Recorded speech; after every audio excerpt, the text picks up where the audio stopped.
Alright guys, Martyupnorth. Today is April 29th, I believe. Yeah, April 29th. I'm actually excited today. I'm on my way to London this afternoon. London, England, not London, Ontario. But anyways, if it, pan around real quick, Ray, show the people what's going on here. Finally, spring has arrived in Alberta. And at the end of the season last year, I finally went through a pair of boots. Actually, I went through two pairs of boots last year. A pair of Scarpas and a pair of Solos. And what I got here is my new boots that I bought. And I love the last pair of Scarpas I had. They were the Scarpa SL M3. And this, I think, is just the Gore-Tex version of those boots. But so these bad boys set me back $399 Canadian.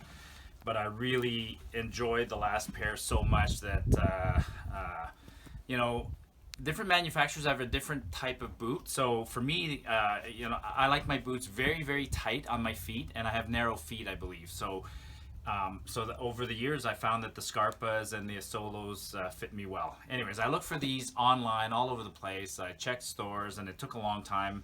Finally, Atmosphere, a local store here in Calgary, I was checking their website one day, and then clicked on size 41s and they had them, so I went in and bought them. So Ray, just zoom in a little bit here and let's show these people the construction of this boot. So this is a full leather boot with the Vibram soles and a Gore-Tex interior.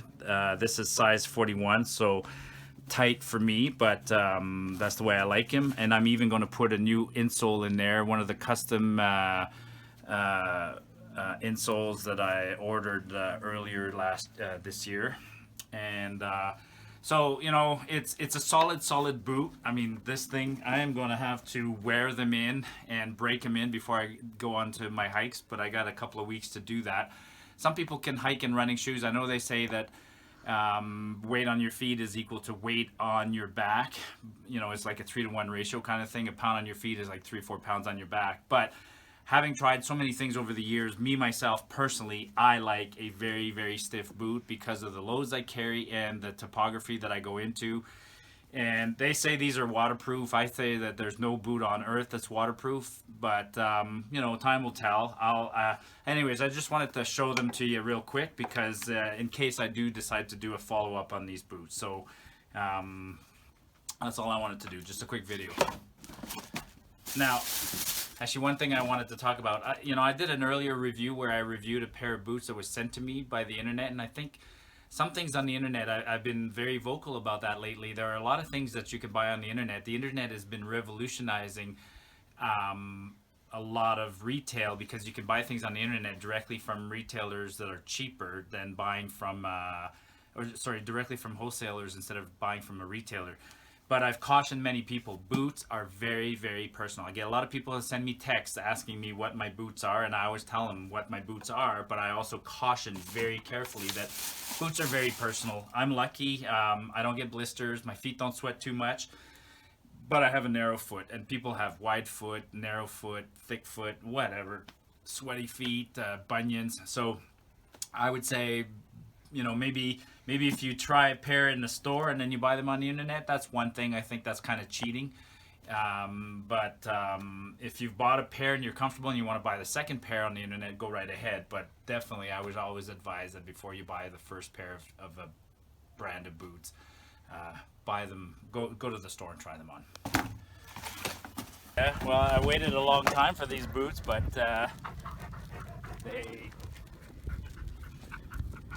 they're stiff, but that's, you know, that's what you want. That's what I want. I like them stiff and tight.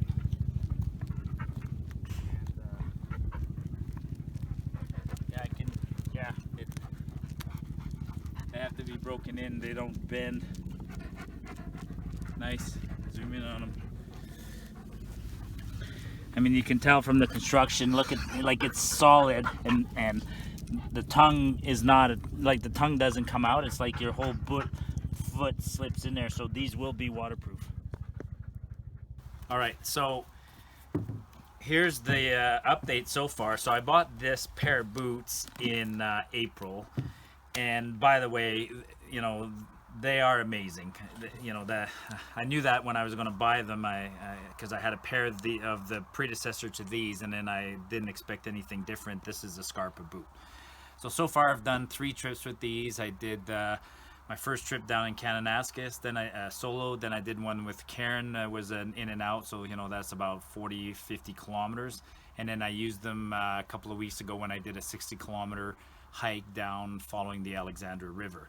So far, on the very first trip, I had a small blister on the right foot, not on the bottom of the heel, but just on the back.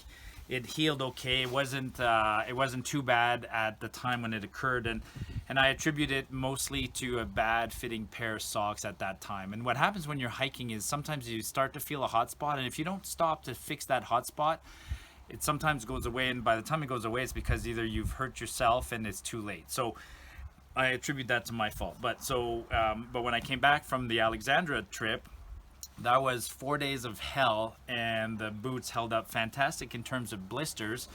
But in terms of waterproofness, and I've always said this, you know, when I bought these boots, they told me that there's a Gore-Tex liner and they'll be waterproof. Nothing's waterproof. And on that trip, you saw that I did basically 4 days in the rain, and the boots were soaking wet, my socks were soaking wet, everything was wet, and I don't think any boots short of a rubber boot. It's starting to rain ironically right now. But Nick, just do an up close. Check out. So in terms of the soles have held up nicely, but I wish I had the boots brand new. You know, you can sort of see the tanning on the leather there, the coating that they had on them. This is what hard use of a boot looks like. They are completely the tanning on them, or not the tanning, but the dye or the polish on them is completely gone. So what I'm going to do as part of this video is I use Snow Seal. It's a bit of a waterproofing, and it's a wax that'll sort of restore the boots a bit, and then it gives them a bit of added waterproofness. I'm gonna do the waxing of them. Before I wax the boots, I'm gonna unlace them. And actually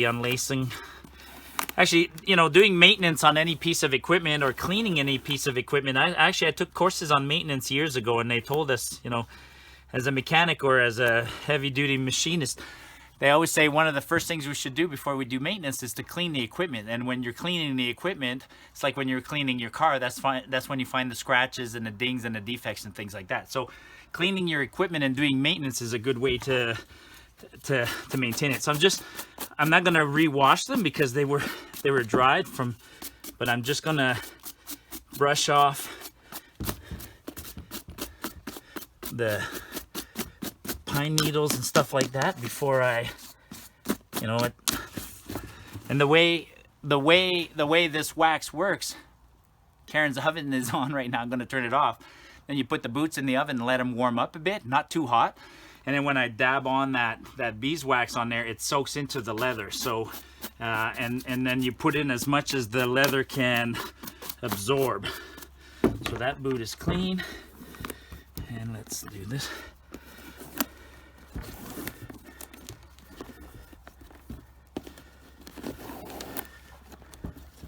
And actually, even the laces on these boots are good. A lot of times I end up changing the laces on some boots, and this is just a plastic brush. It's not metal. I just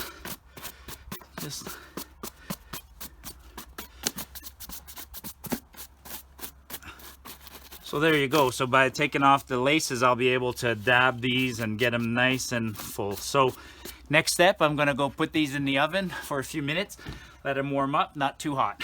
Okay, so I turned on the oven, warmed it up a little bit, turned it off. You don't want it too hot. And then with the oven turned off, I had my boots in the oven with the oven turned off. So it's not, you know, I can handle them. It's not crazy hot. So now we're gonna walk outside. Just turned off.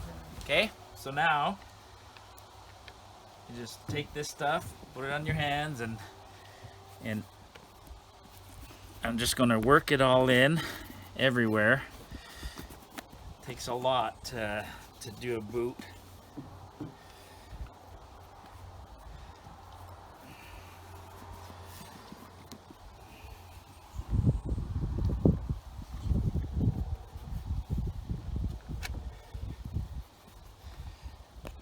And what I'm going to do is it's going to work itself in.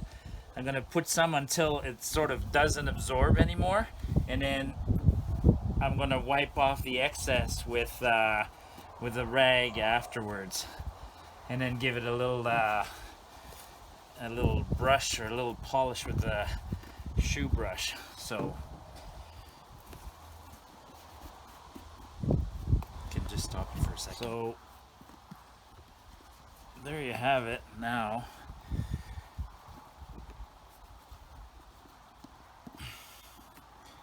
get it everywhere in, and then the boot's still warm, so it's gonna soak it up a little bit, and I'm gonna let it sit a bit, see how it dries. And then so actually I didn't even talk about it. This stuff is called Snow Seal, and it's for all season leather protection for leather boots. So actually what it says now is so it is a beeswax.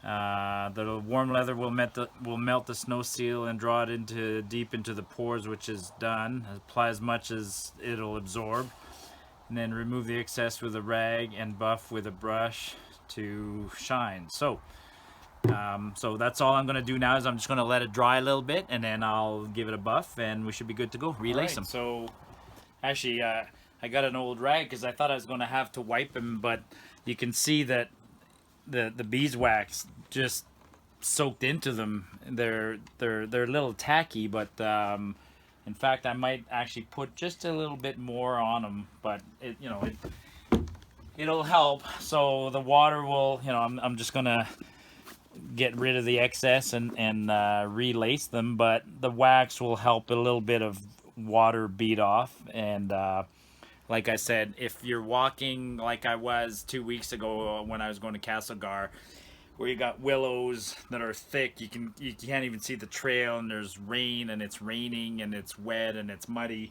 Your boot, and at first you're walking and you're trying to avoid the water, but at some point your mind is fixated on just getting to where you're going, and I start to walk, and I'm not hopping across puddles or creeks. I'm literally walking through them. So at that point your boots aren't staying waterproof, but this helps. So a fantastic boot, and just a little bit of maintenance after the first couple of 100 kilometers, and like the last pair, they should last a good 2-3 years. All right, there you have it. So it's just a quick review. Today is October 29th, so the season, the summer season is over. I mean, soon I'll be, if I go hiking now, it's in winter boots or snowshoe boots or whatever. Like I said, I bought these boots in April, May, June, July, August, September, October. So 6 months ago, and I've worn them on,